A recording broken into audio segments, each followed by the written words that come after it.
Hi writing class, I hope you all had a great weekend. Welcome back to another week of digital learning. So excellent work last week, writing and editing your sentences.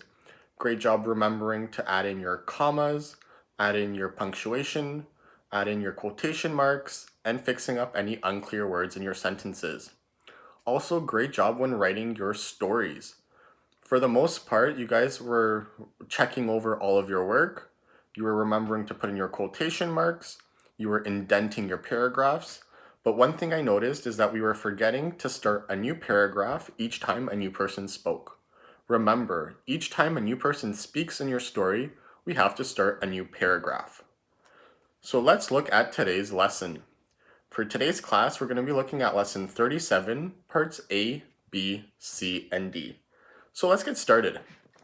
Let's look at part A. I'll read the instructions. It asks us to fix up 3 unclear words in the passage. Remember, the words he and him are clear only if we know the person the word refers to. Let's read the passage carefully. Look at the pictures as you read. Find the 3 unclear words. What we have to do is find 3 unclear words, cross them out, and then write the person's name so that it is clear. So I'll read the first few sentences with you, and then I want you guys to correct the rest of the passage. So Tom and Ricky were picking apples when they heard a strange noise. We don't have the words he or him, and everything in that sentence is clear. The boys looked up and saw a funny-looking creature walking towards them. Right? We don't have any unclear words. Let's read the next sentence. The boys were scared. Once again, we don't have any unclear words. Let's read the next sentence. When the creature waved its arm, he fell off a tree branch. Right? So we have an unclear word in that sentence. The word he. Right? We don't know who it's referring to. So let's look at the picture. In the picture, we can see that Tom fell off a tree branch. So what we want to do is cross out the word he and write the word Tom. I'll read the next sentence. He turned around and started to run away. Right? It's not Tom, so it's unclear who turned around and started to run away. So if we look at the picture, we can see that it's Ricky. So in that sentence, you're going to cross out the word he and write the word Ricky. Now what I want you guys to do is read the last sentence, and one of those words will be unclear. Your job will be to find the unclear word in that last sentence, cross it out, and write the person's name so that it is clear. So you guys can pause the video now, and then I'll read part B. So let's look at part B. 4 sentences in part B need a comma because they begin with a part that tells when, or they begin with a part that tells where, they begin with the word if, although, or unless. So if a sentence first names and then tells more, you don't need to add a comma in the sentence. If a sentence begins with a part that tells when, where, if, although, or unless, you need to put a comma after the part. So once again, guys, if any of the sentences begin with a part that tells when, or a part that tells where, if they begin with the word if, although, or unless, you're going to need to put a comma after that part. So once again, they told us that 4 of these 7 sentences are going to need a comma. So let's read the first 3 together, and then I want you guys to look at the last 4 and edit them on your own. Let's look at sentence number 1. The man played the piano after he read the newspaper. We have the word after, which is a part that tells when. But since it's not at the beginning of the sentence, it's at the end of the sentence, we don't need to add a comma.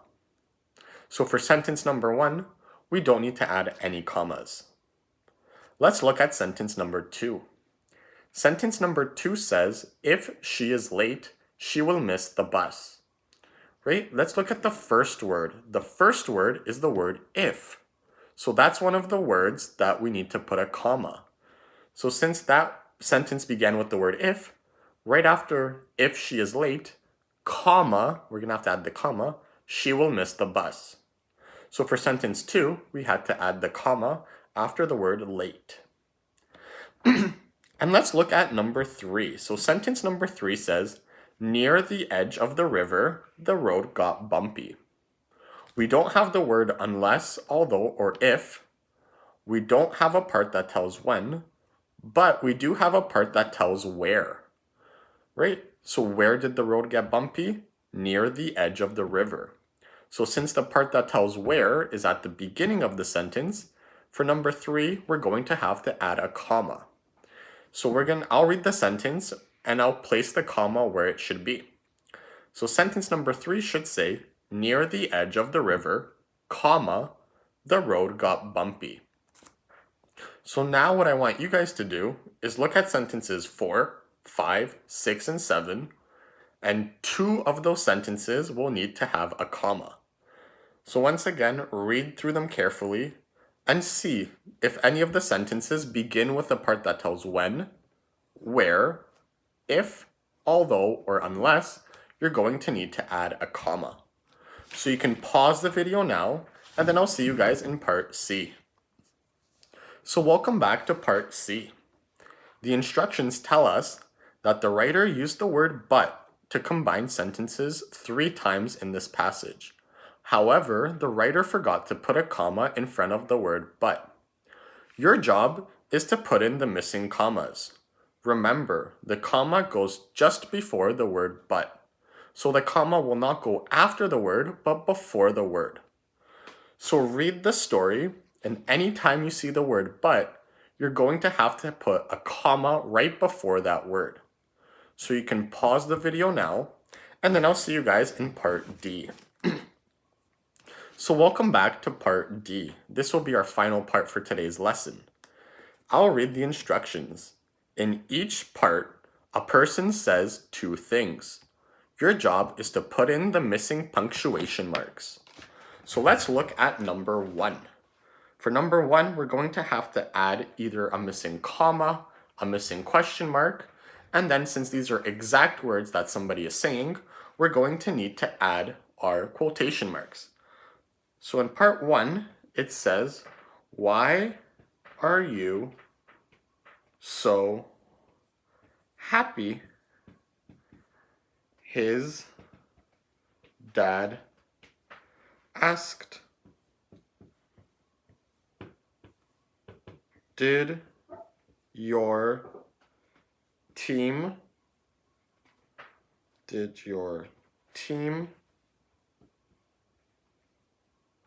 win the game? So I'll do the first one with you guys, and then I want you guys to edit the rest of the part D. Right? So our first job is to find the exact words that somebody said. Right? Why are you so happy? His dad asked. So what did his dad ask? Right? He asked, why are you so happy? So around those words, we're going to have to add our quotation marks. Right? Remember to have our opening quotation mark and our closing quotation mark. We either have to put a comma or a question mark before our closing quotation mark. So if you look here, it said his dad asked. This word, asked, tells us that this is going to be a question. So instead of adding a comma, I'm going to add my question mark here. So now what the first sentence should say is we have our opening quotation mark, why are you so happy? Question mark, closing quotation mark, his dad asked. So now let's look at sentence number 2. Did your team win the game? Once again, his dad is asking the same question. So these are the exact words that were spoken. So I'm going to have to put my quotation marks around the whole entire second sentence. And once again, we know that this is a question, right? Did your team win the game? It's not a statement, he's asking. So once again, before my second quotation mark or my closing quotation mark, I need to add my question mark. So now the second sentence should say is, quotation mark, did your team win the game? Question mark, and our closing quotation mark. So I want you guys to read over sentence 2, 3, and 4, and once again, add in your quotation marks around the exact words, and make sure to put in your punctuation marks. If someone's asking a question, you'll add a question mark. If it's a statement, you'll need to replace that question mark with a comma. So great job on today's class. If you have any questions, please let me know, and I'll see you in our next lesson.